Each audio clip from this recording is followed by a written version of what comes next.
All right, welcome in everyone. We did it. We made it. It is September. Football is back. We are about to finish week 1 of college football tonight with Clemson being hosted by the Duke Blue Devils of all teams. Not only that, but we also have week 1 of the NFL season kicking off this coming Thursday. So we finally made it. Super excited. This is also the beginning of the 3rd season of Inside the Hoosier Mind. If you want to catch the first 2 seasons, you can find them on Facebook, YouTube, on Spotify, Apple Podcasts. You can also find them on the ASAP network, on the app itself, if you want to find any of the previous episodes and wherever else you catch your podcasts at. So I'm going to dive into a few of the games that took place this past weekend with college football. I'm not going to cover all of them, though, because not all of them were actually really noteworthy. I just want to cover some of the big ones that were actually pretty decent. We'll start out first, probably the biggest one, Florida being hosted by Utah. The Utah Utes actually winning 24-11. This game was overall pretty ugly. Graham Mertz, the new quarterback for the Florida Gators, since Anthony Richardson was drafted into the NFL by the Indianapolis Colts. Graham Mertz did not look comfortable at all. I didn't really care for him when I watched him at Wisconsin. He seemed real shaky. He was not a strong quarterback for really an overall decent Wisconsin roster and a very strong running back in Braylon Allen. He comes to Florida and it looks like the exact same thing. Utah dominated them pretty much the whole entire time. And this is a Utah team that didn't have Cam Rising, actually had 2 backup quarterbacks playing for them and still managed to come away with the win 24-11. So it was pretty ugly for the Florida Gators. That's probably going to be what a majority of their season looks like for the rest of the year. The Gators took a major hit. At first, I was actually a big fan of the Billy Napier hiring because he is a great recruiter.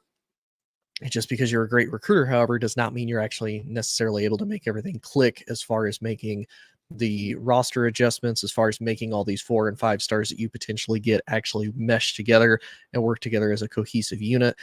So Florida's in for a really rough year, was not an overall fan of how the game went down. I wanted it to be closer, but the Utah Utes ended up coming away with a pretty easy victory. Probably the most surprising game of this past weekend, Ohio State going to Bloomington to take on the Indiana Hoosiers. Only won 23-3, which I know for a lot of people, like, wait a minute, they only won 23-3. This is not something we're used to seeing with Ohio State. We're used to seeing, 30 plus points average by halftime. The game's pretty much over. And this game was really close throughout a majority of the time. I mean, it was only 10-3 at halftime. Then Ohio State ended up running away and shutting out the Hoosiers for the rest of the game. But it made Indiana's defense look just extremely stout. Kyle McCord did not look the greatest in the pocket. He kind of looked uncomfortable pretty much his whole entire time, and there wasn't a whole lot of highlights on the Hoosier side other than their defense looked fantastic because they were able to make Ohio State stutter a lot. Luckily with McCord, this is a first game. It's kind of a test. Their next couple of games will be a lot of test games for him. And, we may potentially see Miller come in, the backup quarterback, because it was really close between McCord and Miller, not Miller, Devin Brown, as to, who's going to be the starting quarterback for the Buckeyes. So may or may not see him come in the next couple of games. More than likely, they're probably going to roll with McCord since he was named the starter. And I don't necessarily know if you bring in another quarterback, if that's going to change your momentum, kind of ride with the guy that you've got now. Really, their big test is going to be when Notre Dame comes into town. Notre Dame coming off of 2 pretty decent victories. I mean, they rolled over Navy. They also ended up rolling over, I got to look here, Tennessee State, both scoring. They scored 42 points on Navy, beat them 42-3, and they scored 56 points on Tennessee State, 56-3. I will say I really like Notre Dame's quarterback, Sam Hartman. He's actually a transfer from Wake Forest, where he threw over 100 total touchdowns in his career. So far this season has thrown 445 yards, 6 touchdowns, looking absolutely fantastic for the Fighting Irish. So really excited to see what he can do for them. Can he kind of bring them back to prominence? However, he hasn't really had to face a lot of top tier competition yet, which is where I say always pump the brakes. Like, just because you can beat, the cupcake teams doesn't necessarily mean that you're going to just waltz in and be able to beat anybody that you want to beat. as far as, the Power 5 teams that you're going to eventually have to face, because you're going to have to face a very stacked ACC conference right now. Florida State looked fantastic against LSU, which I'll get into here in a little bit. And then Clemson, of course, being hosted by Duke tonight. Some of the other not necessarily big games, and I'll dive into them a little bit, is USC. USC obviously beat San Jose State last Saturday. They beat San Jose State 56-28. It was actually 21-14 at half, and then USC ended up coming away with the win. Caleb Williams looking absolutely fantastic. Then this past Saturday, they also hosted Nevada, beat them 66-14. He had 5 touchdown passes just against Nevada alone. The biggest thing that really worries me about USC, and it makes me hesitant to even take USC truly seriously as a true college football national championship competitor, is the fact that they have basically zero defense. Lincoln Riley is a fantastic offensive mind, cannot do anything on the defensive side of the ball, and it's extremely unfortunate because this is a USC team that's extremely talented. Caleb Williams is a once-in-a-lifetime type of quarterback, and I know we say that about a lot of people. Patrick Mahomes is once in a lifetime. Tom Brady's a once in a lifetime. There are very few quarterbacks that are able to do what they're able to do and make the type of plays that they're able to make. And I feel like it's kind of being wasted at the fact that he doesn't have a strong supporting cast defense. Mike says Caleb Williams is a future Colt. I don't know, man. I only say that because Arizona is projected to be absolutely terrible. Kyler Murray may not even start the whole entire season, and I'll jump into that a little bit deeper when I talk about the Cardinals versus Commanders matchup here in a little bit. But honestly, I think the Cardinals are probably going to vie for him more, and then they're probably going to trade Kyler, to be honest with you. And then they also are going to hold whatever the Houston Texans do. So they may or may not have the first and second overall pick, depending on how bad these teams go. Greg mentioned Lincoln Riley is choking in the big games. He is, and I think it's not only his offense, but his defense. I kind of like how he has kind of the Booger McFarland idea of, whoever scores the most points at the end of the game is going to win. You're not wrong, but your defense has to be able to get a stop, because if the other team can score the same amount of points you are, if their defense can stop your offense, then it's game over for you. And I hate to make it, that simple, but that's honestly, to me, what I see with USC. Yeah, you can beat the cupcake teams, but the Pac-12 right now looks absolutely stacked. None of the Pac-12 teams actually lost this past weekend. Mike, appreciate the shout out as far as making sure you follow on TikTok, all other social media platforms, and catch me on whatever podcast you guys listen to. Some of the other big ones, though, Penn State looked really good against West Virginia. Drew Aller with his first start, 325 yards, 3 touchdowns, looking absolutely fantastic. Tennessee, of course, rolling over Virginia. Joe Milton looking fantastic. The one that everybody talks about that I thought was the most interesting, I actually got to watch most of the game. Obviously, Colorado against TCU in Texas. Shedeur Sanders threw for 510 yards, 4 touchdowns. Travis Hunter also looked absolutely fantastic that whole entire game. I do want to kind of pump the brakes on Colorado a little bit. Not saying that they're not going to be good, but I'm also not going to say they're college football playoff or national championship material. I will say, though, they did get a quality win against a TCU that was ranked 17th in the nation. That's probably going to change tomorrow, considering that loss. A lot of people actually have them dropping out of the rankings entirely as a result. And I do kind of see that. They lost a lot of key players, and probably the absolute biggest one they lost their quarterback. They lost Max Duggan. Quarterback is absolutely the heart and soul of your team. He's gone. The sophomore quarterback, Chandler Morris, didn't look bad, but it was definitely a TCU team that I think came in, wasn't really knowing what to expect with Colorado. I don't think anybody really knew what to expect with Colorado. Deion Sanders coming in, completely overhauling a roster, which I know people have their own thoughts and opinions about that. I will say for Deion, I like the dude, not only being a Cowboys fan, but just how he approaches the game.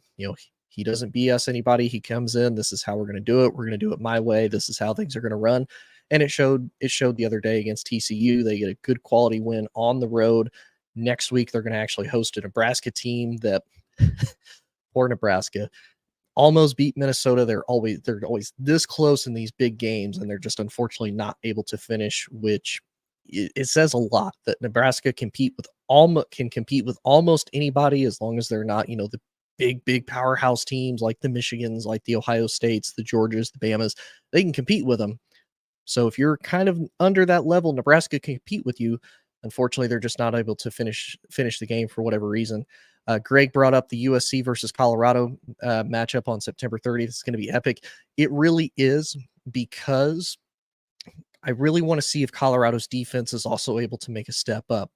I feel like both of those offenses are going to be extremely electric. It's going to be a matter of whose defense can make a stop first.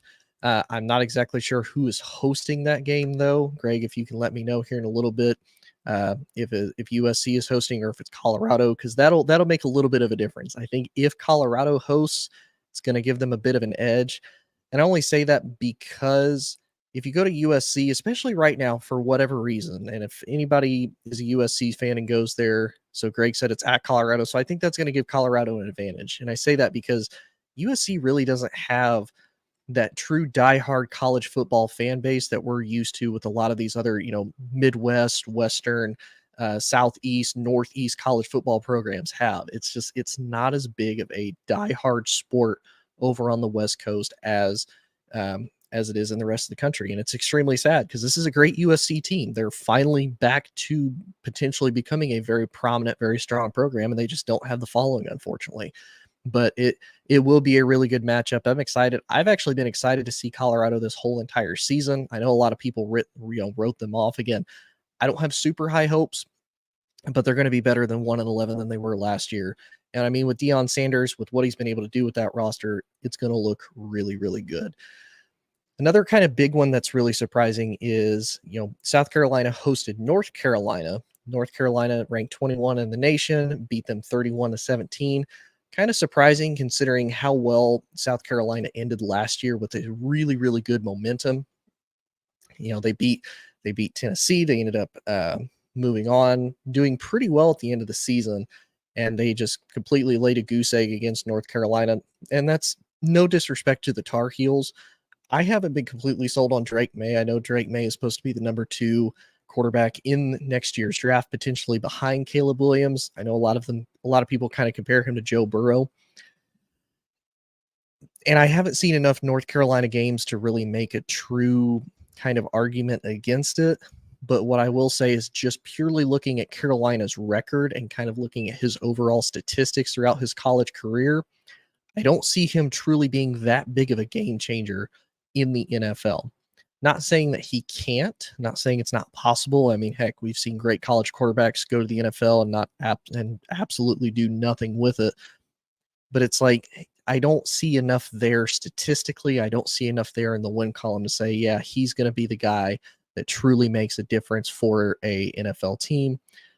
Mike asked, I was wondering what you think of the quarterback play at Ohio State, if it will affect Marvin Harrison's draft stock. I don't think so. I think a lot of people already have him notched as that guy anyway. And I say that because you can even go back to this past draft with Jackson Smith and Jigba. He really didn't play at all last season. He was, in and out. He was hurt constantly. He didn't even play. He was actually healthy to play in the national championship, decided not to, withheld because he wanted to be drafted. And everybody already kind of had an idea, mainly from the Rose Bowl that Ohio State had against Utah, when that was an absolute fantastic game. He kind of stepped up. Everybody then already kind of had an idea that Jackson Smith and Jigba was going to be that guy. So for Marvin Harrison Jr., everybody pretty much already has him pegged as that. And I'll be honest, looking at the rest of the college football landscape at the moment, the only other big-time wide receiver name that I see that really sticks out to me as far as being a number 1 draft pick is Emmanuel Ibuka, who also plays on Ohio State, but I would still put Marvin Harrison Jr. over top of him. And I think it will also show, too, if Ohio State has a bad quarterback play, that's not against Marvin Harrison. We saw what he could be when he has a CJ Stroud. He looks fantastic. If he can get a type of quarterback like that, he'll be great. So I don't think that'll necessarily hurt his draft stock, no. I think if he's not able to stay healthy, that will hurt his draft stock, but we'll have to see as the college season goes on. Then probably the last big college football game is the one that happened last night. Unfortunately, my LSU Tigers fell to Florida State in the Camping World kickoff hosted in Orlando, Florida. So it was technically a neutral site game, but Florida State traveled really well, and so did LSU. Florida State actually ended up running away with it 45-24. Jaden Daniels threw 347 yards, 1 touchdown, 1 pick. Also had 15 carries, 64 yards rushing.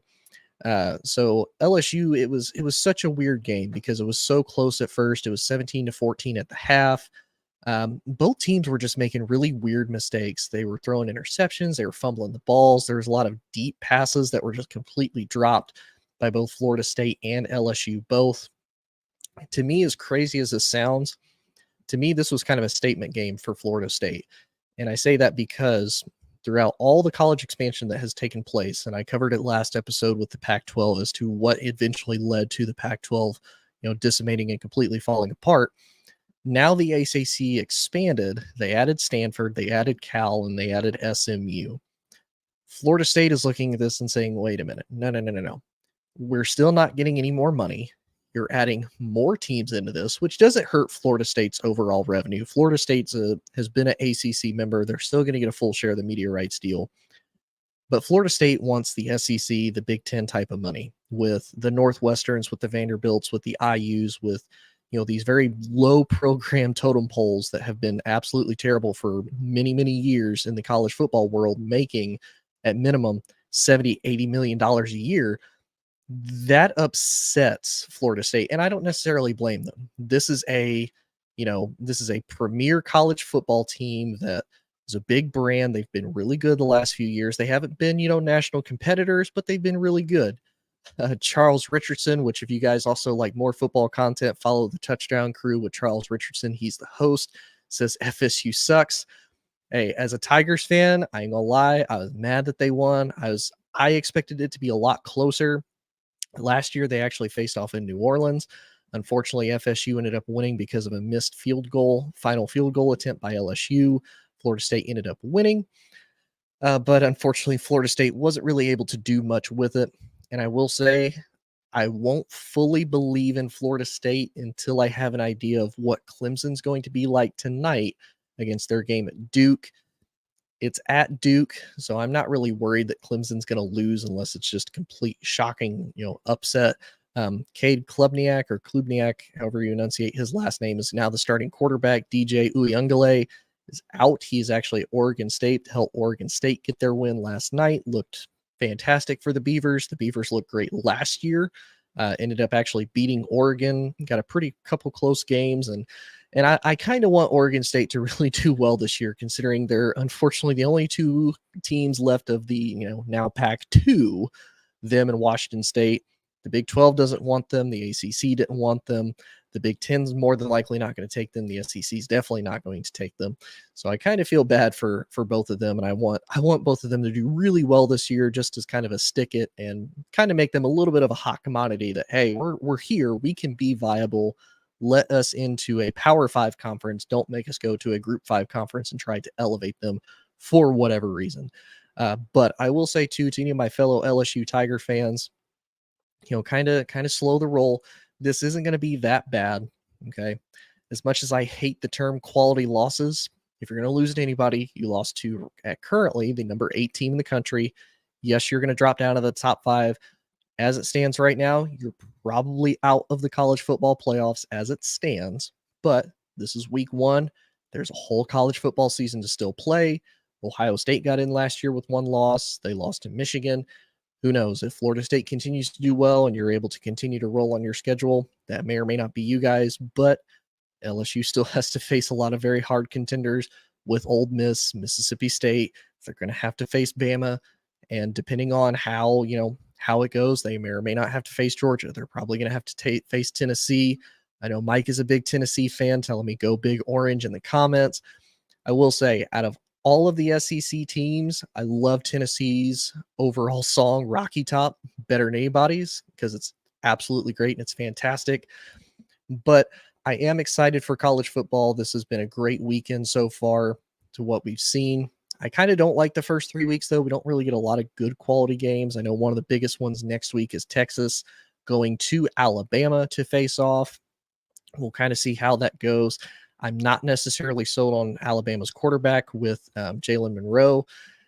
because he was there last year, he kind of comes in. He wasn't the default starter. There's a lot of skepticism, a lot of critics asking who was going to be Alabama's starting quarterback. You also had the kid transfer out of Notre Dame because Alabama got Notre Dame's offensive coordinator from last year, which also surprised me because he didn't really do well for Notre Dame in the little bit that he played prior to getting injured. He did not perform well. So it'll be interesting to see if Milroe can keep the job and to see how well he can do for Alabama. I kind of see Alabama going back to more of an old school feel with run the ball, big offensive line, ball hawking, just attack you type of smash mouth defense. But I am excited for college football so much this season. And I'm extremely happy that college football is back and cannot wait for week 2. The other thing that we have coming up, though, this week, this Thursday actually, is week 1 of the NFL. Preseason is finally over. It kicks off with 2 pretty big teams, with the Lions being hosted by the Kansas City Chiefs. As it's favored right now, Kansas City is actually favored by 6.5, and the over-under is 54.5. What will really be interesting about this is how will Kansas City's defense fare without Chris Jones? Because unless something happens within the next couple days, Chris Jones is either able to A, get a deal done, or B, they trade him and potentially get a compensatory piece, whether they get a draft pick, something like that.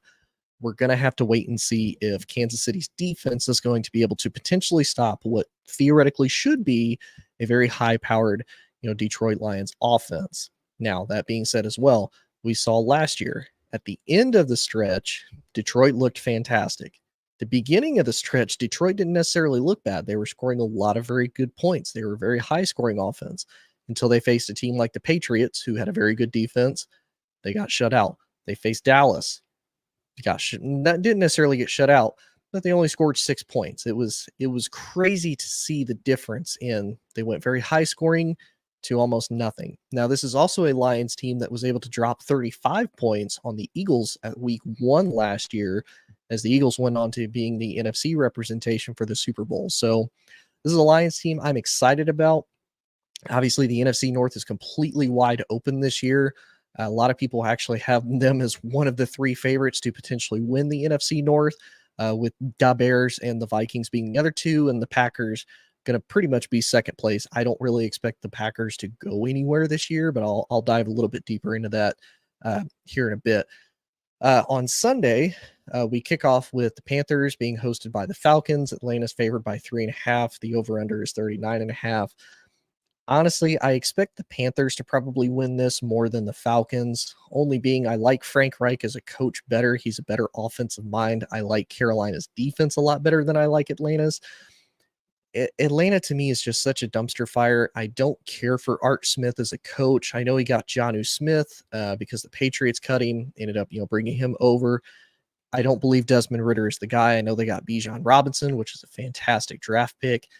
But I will say, as you've kind of seen with Dak, as you've seen with a lot of other franchises, and if you even go way back in the day when you had Steven Jackson was basically the guy for, at the time, the St. Louis Rams.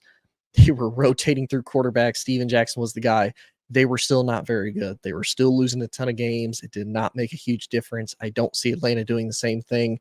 I would pick Carolina to end up actually winning that game.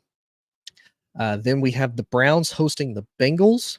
Cincinnati's actually favored by 2.5. The over-under is 47.5.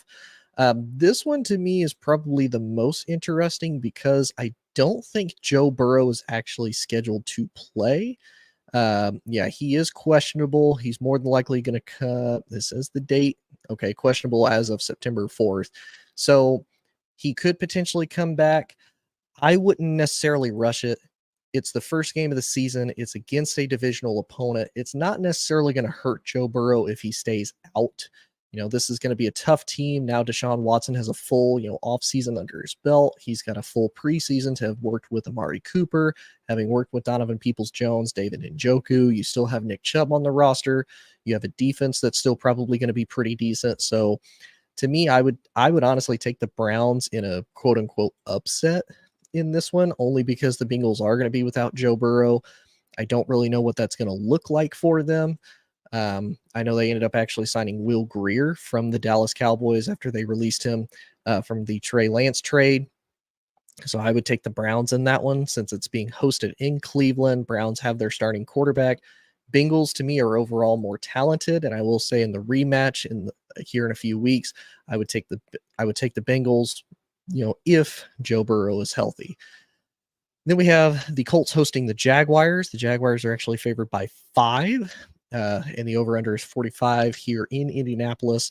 I would go ahead and agree with that. I think the Colts with Anthony Richardson, they've done really well by not playing him a lot in the preseason. They waited till the very last game to really play him and give him some time.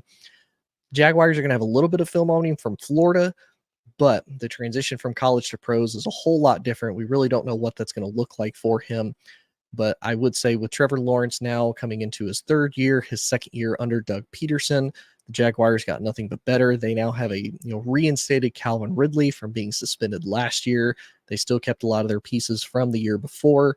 Really decent defense. The offense I still expect to be pretty good. So I would go ahead and take the Jags in a win against the Colts, just because the Colts are going to be really trying to figure themselves out, especially without Jonathan Taylor.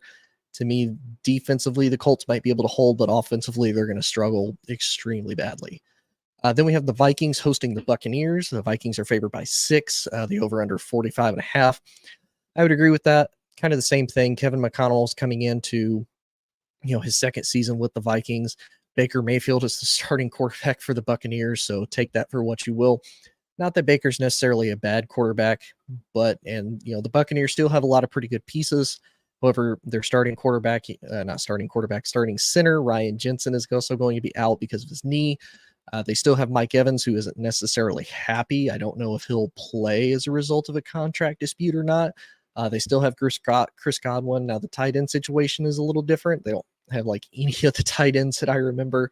Running back is going to be a bit of a question mark. Now, they still have a pretty decent defense. But overall, with the chemistry that the Vikings have, they got another offensive weapon in the draft. I would pick the Vikings to win against the Buccaneers. Then we have the Saints hosting the Titans. The Saints are only favored by 3. This to me is probably one of the worst ones to try to guess as far as an overall pick. I would give it to the Saints just purely off of quarterback play and overall team talent. The wide receivers in Tennessee is a huge question. I know you have DeAndre Hopkins. He's not bad, but he's older. He's already got a huge injury history to start with. Quarterback wise, yes, you have Ryan Tannehill, but you have, kind of coming to the end of his career, Tannehill. You still have Derrick Henry, which is fantastic. And that Titans defense always makes me wonder because they have the talent, but they're never really that defense that's really up there that's going to make a difference to me to kind of pick them. New Orleans, you have Mike Thomas coming back. You have Chris Olave coming back. I don't believe they'll have Alvin Kamara. I think he is suspended, if I remember correctly. And overall, I would pick Derek Carr over Ryan Tannehill all day, every day. Then probably another really interesting one. You have the Steelers hosting the 49ers. The 49ers are favored by 2.5. The over-under is 41. More than likely, Brock Purdy is going to be the starting quarterback. If not, I would trust Sam Darnold to run this offense. The Steelers are also another team that's going to be really interesting because Kenny Pickett's now coming into his 2nd year. Najee Harris is going to be coming back. The offensive line should be a little bit better. Obviously, the Steelers defense is almost always fantastic. You've got TJ Watt. You've got Minkah Fitzpatrick in the back. So this one, I would say, will be pretty close. I would probably still take the 49ers just because of overall team talent. However, it might be another one of those like the Colts. Overall, they're not a bad team. They have the talent, but will the quarterback play be the thing that holds them back? With the Steelers, you have Mike Tomlin, who for whatever reason is able to find a way every single year to keep from having a losing season. He's done it for 18 years almost, going into 19 years. So I would give the 49er faithful to be able to kind of go over the steel curtain. Then we have the Commanders hosting the Cardinals. The Commanders are favored by 7 points, one of the bigger, more favorites at the current moment.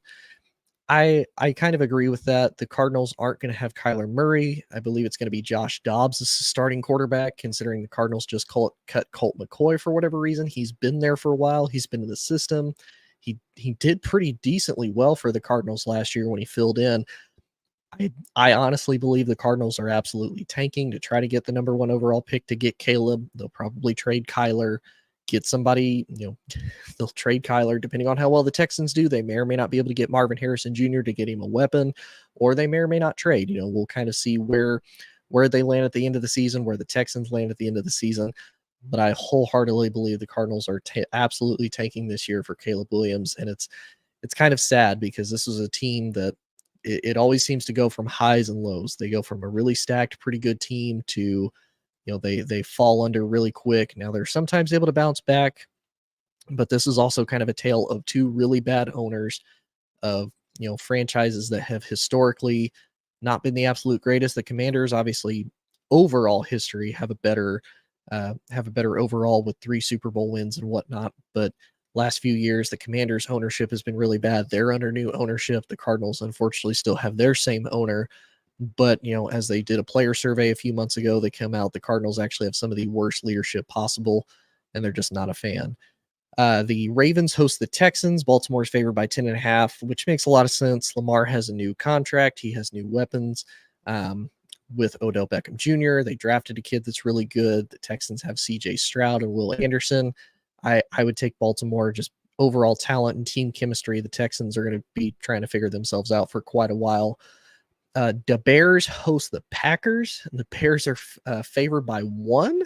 I would take the Bears because you have Justin Fields coming into his 3rd season now. Same head coach, same offensive coordinator. He now has a wide receiver to throw to in DJ Moore. He does have Darnell Mooney as well that he can throw to again. He has Cole Kmet. He got Robert Tonyan from the Packers. The defense should be a little bit better. And overall, the Packers are extremely young. Is Jordan Love the guy or not? We're going to find out this year. I've already talked about my kind of thoughts and feelings about Jordan Love, but I would take the Bears by 1. The Broncos host the Raiders. They're favored by 3.5. I would take Denver, Sean Payton, and Russell Wilson. Sean Payton, was extremely hard on the Broncos all preseason, as he should have been. This was a team that was completely dysfunctional. Nathaniel Hackett proved he could not be the guy, and he absolutely needs to be as tough on them as can be. So I would definitely see the Broncos being able to come away with the win. The Raiders, I don't think Jimmy G and Devontae Adams are going to be those types of guys. The defense is still an absolute mess. The offensive line is pretty terrible. So I would take the Broncos in that. The Patriots host the Eagles, and the Eagles are surprisingly enough only favored by 4. And I would say that's probably still a little bit of respect to Bill Belichick. Those great Patriot defenses. Mac Jones is obviously going to be the starter. Now, the big question is there's a rumor, Juju Smith-Schuster may or may not want to leave the Patriots. It's been, quote, kind of a mess there. So Kendrick Bourne may or may not be the number 1 guy. The Patriots are one of those teams. It's so sad to see how good they were for the last 20 years to where they've started to fall now. So I would take Philly by 4 just because of the overall experience. I don't expect Philly to do as well as they did last year, not only being a kind of biased Cowboys fan, but being unbiased. Jason Kelce has mulled retirement because he's older. Lane Johnson's older. He's 32. They have a lot of really good young pieces on the outside on the defense, but they haven't really done much to replace potentially a lot of offensive guys. I know they have DeAndre Swift at running back. They have Rashad Penny, who, if healthy, can be fantastic as well. But with DeAndre Swift, there's a reason why Detroit traded him for so cheap. He was good, but he wasn't great for Detroit. Rashad Penny is just mainly injuries, and then Kenneth Gainwell is just the 3rd string guy. He did pretty well for the playoffs, but I definitely expect Philly to take a little bit of a step back, but they're still going to be heavy favorites in the NFC overall. Then we have the Chargers hosting the Dolphins. The Chargers are favored by 3, and the over-under being 51. I'm going to go with the upset. I'm going to take the Dolphins, and I say that because the Chargers remind me so much as a Cowboys fan of the Cowboys. They have all the talent in the world. They have a great quarterback in Justin Herbert. They have Mike Williams at wide receiver. They have Keenan Allen at wide receiver. I believe they may or may not still have Gerald Everett at tight end. They also got the kid out of TCU in the draft. So they have fantastic talent. They have Bosa. They have Khalil Mack. They have Derwin James. But for whatever reason, they're not able to make it all click, and they're not able to get quality wins throughout the season. So I don't expect them to really be able to click as well as I think the Dolphins will, with Tua Tagovailoa coming back, hopefully healthy, not getting hurt, with Jalen Waddle, with Tyreek Hill. This is going to be a Dolphins team that I think overall will be able to beat the Chargers just as a result of that. So I'm going to take the upset with the Dolphins. Then we have the Rams being hosted by the Seahawks in Seattle. Seattle's favored by 5. I would go ahead and take that. The Rams are going to be terrible. I know Matt Stafford's going to be back. Cooper Kupp is going to be back. Aaron Donald's going to be back. The rest of the Rams team, though, is where the question mark is. Offensive line, are they going to be better? Probably not. Defensively, there's a lot of questions now that Von Miller's gone. You don't have Leonard Floyd anymore. This is a team that, just a couple years ago was in the Super Bowl, but they knew what would happen. They went all in for 1 year. They're going to be rebuilding. They are finally going to have a first round draft pick this year. But I expect the Rams to honestly be one of my bottom teams in the NFL. The Seahawks have Geno Smith returning.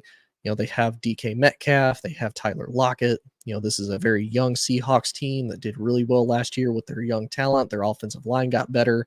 I 100% expect the Seahawks to win this one. Then on Sunday Night Football, we have the Cowboys being hosted by the Giants. Dallas is only favored by 3.5. I do kind of agree with that. I am going to take the Cowboys in a win over the Giants, but I'm going to agree. I'm going to say only by a field goal. And I only say that because of Brian Daboll being a great coach, what he was able to do with such a bad quarterback in Daniel Jones. I know Daniel Jones got a huge contract this offseason, 4 years, $160 million. They were able to bring Saquon Barkley back, so he'll be ready for the game. They did get Jalen Hyatt out of Tennessee at wide receiver. So they have pieces. They have potential.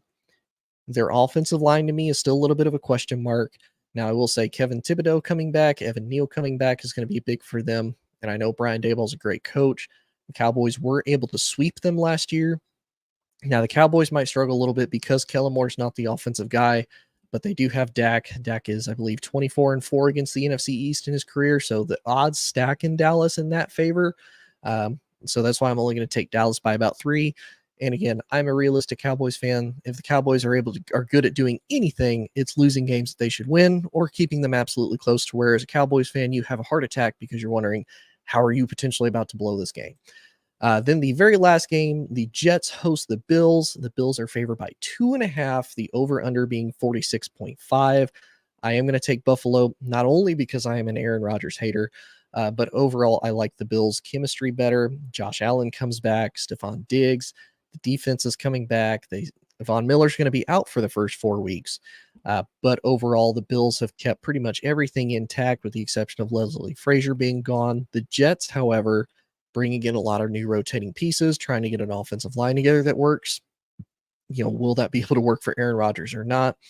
They bring in a lot of old Packers with the exception of, Alan Lazard being pretty much the only young piece they brought in from Green Bay. Randall Cobb is old.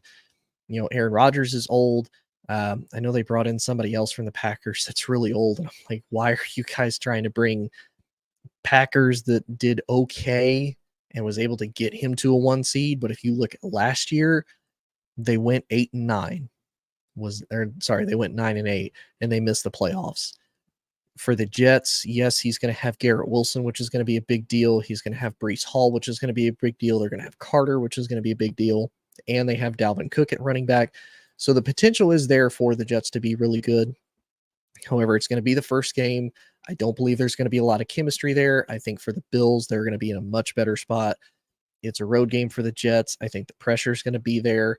So I honestly, and I don't even know how much they're going to go ahead and count this game. And I wonder how much the Jets are kind of looking to Dallas as maybe being a little bit more of an even matchup as compared to Buffalo, with Buffalo being in their division. But we'll see. But nonetheless, I am excited. Unfortunately, I may or may not be able to do an episode next week. I'm actually going to Los Angeles for about 11 days for work on Thursday, so I may or may not miss the first game. I'm going to try to catch as many games as I can this season, and if all else fails, I'll do an episode on my phone on Monday. Actually on Tuesday after the Monday Night Football game is over.